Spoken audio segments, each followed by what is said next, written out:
میں نے آپ حضرات کی خدمت میں بڑی تاکید کے ساتھ، بڑے درد کے ساتھ اور گزارش کرنی ہے، رمضان المبارک میں حفاظ تراویح پڑھاتے ہیں، قراء محنت فرماتے ہیں، علماء مساجد کا خیال رکھتے ہیں۔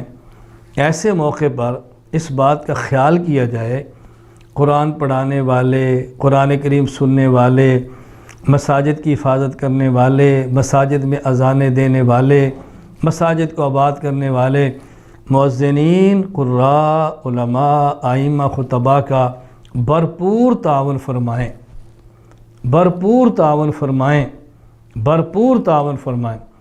اس کو معاوضہ نہ سمجھیں، ان کی خدمت کریں، ان کو ہدیے دیں، ان کی ضرورتیں پوری کریں۔ پوری دنیا میں سازش کے تحت علماء سے عوام کو کاٹا جا رہا ہے، عوام کو دور کیا جا رہا ہے۔ علماء کا بہت بڑا طبقہ وہ ہے کہ جنہوں نے اپنی زندگی دین کے لیے وقف کر رکھی ہے، مساجد کے سنبھالنے کے لیے وقف کر رکھی ہے۔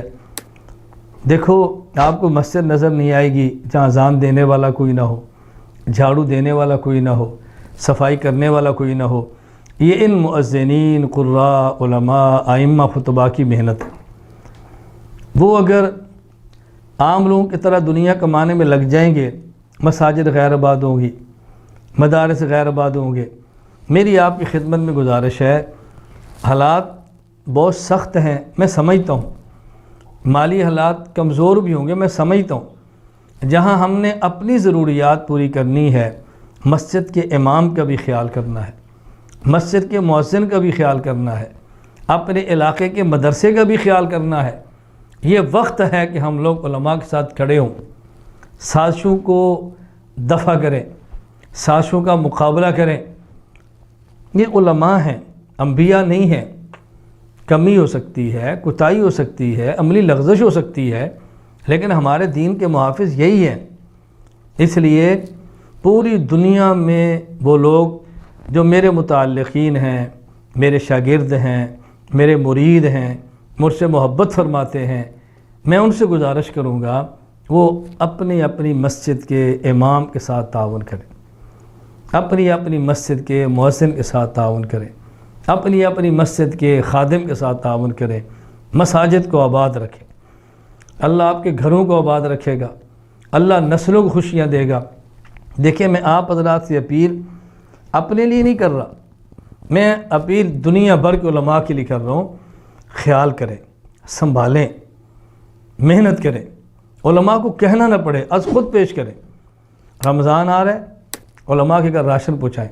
حضرت آپ اہتمام سے تراویح پڑھائیں، یہ آپ کے گھر کا راشن ہے۔ عید سے پہلے حضرت یہ آپ کے لیے ہدیہ ہے، اپنے بچوں کے گھر والوں کے کپڑے جوتی لیں، ان کو دائیں بائیں دیکھنا ہی نہ پڑے۔ علماء کو خوشحال کر دو، اللہ آپ کو خوشحال کر دے گا۔ علماء کا خیال کرو، اللہ آپ کے رزق کی وسعت عطا فرما دے گا۔ علماء سے جڑو، مدارس سے جڑو، مدارس سے جڑو، قراء سے جڑو، حفاظ سے جڑو۔ یہ پیغمبر کے دین کے وارث ہیں، پیغمبر پاک کے دین کے محافظ ہیں۔ غلطیاں ہر کسی میں ہوتی ہیں، ان سے بھی ہو جائیں گی۔ ایسے موقع پر غلطیاں نہ دیکھو۔ مجھے تعجب ہے کہ آج کل کے جو حالات ہیں، ہم کہتے ہیں بھئی یہ بیماری نہیں دیکھ رہی مسلمان ہے کہ کافر ہے، ہم نے ہر کسی کو سپورٹ کرنا ہے۔ بھئی مسلمان کافر دونوں کو سپورٹ کرو، تو پھر علماء کے بارے میں آپ خامیاں کیوں تلاش کرتے ہو؟ یہ تو ایسا ہے، یہ تو ایسا ہے۔ دیکھو نا، عجیب سازش ہے۔ مشکل وقت میں تعاون کرنے پر آئیں تو کفار کے ساتھ بھی تیار ہیں، اور اس مشکل وقت میں تعاون نہ کریں تو علماء کے ساتھ تیار نہیں، اور خامیاں نکال رہے ہیں، چھوٹے چھوٹے کیڑے نکتے نکال رہے ہیں۔ میری آپ سے گزارش ہے، رمضان مبارک میں اگر کہیں پابندی ہے، قانون ہے، تو اس کا خیال کریں۔ میں نہیں کہہ رہا قانون توڑیں، بات یاد رکھیں، میں نہیں کہہ رہا قانون توڑیں، میں یہ کہہ رہا ہوں علماء کا تعاون کریں۔ اس رمضان میں مجھے یہ بات اس لیے کہنی پڑ رہی ہے کہ پہلے مساجد میں تراویح کا رش تھا، بہت آمد تھی، کوئی پابندی نہیں تھی، تو لوگ رغبت سے علماء کا تعاون بھی کرتے تھے۔ اب کہ یہ ذہن نہ بن جائے، کبھی ہماری مسجد میں حکومت نے تراویح پر پابندی لگائی تو امام کو کیوں دیں، ہماری مسجد میں حکومت نے محدود پیمانے پر تراویح کی اجازت دی ہے، تو امام کی خدمت کیوں کریں؟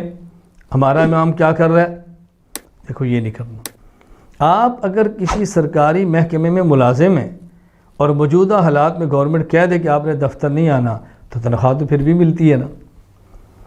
آپ کی طرح گورنمنٹ بند کر دے تو آپ نے کہنا ہمارا قصور تو نہیں ہے نا، ہم تو بیٹھے ہیں نا کام کرنے کے لیے، تو امام کا قصور نہیں، وہ بھی تو بیٹھا ہوا ہے نا۔ اس لیے اس رمضان میں میں نے بطور خاص آپ سے گزارش کی ہے، اس کا بہت زیادہ خیال فرمائیں۔ اللہ ہم سب کو دین کی خدمت اور دین کی خدمت کرنے والوں کی خدمت کرنے کی توفیق عطا فرمائے، پھر اللہ تعالی ہماری اس خدمت کو قبول فرمائے۔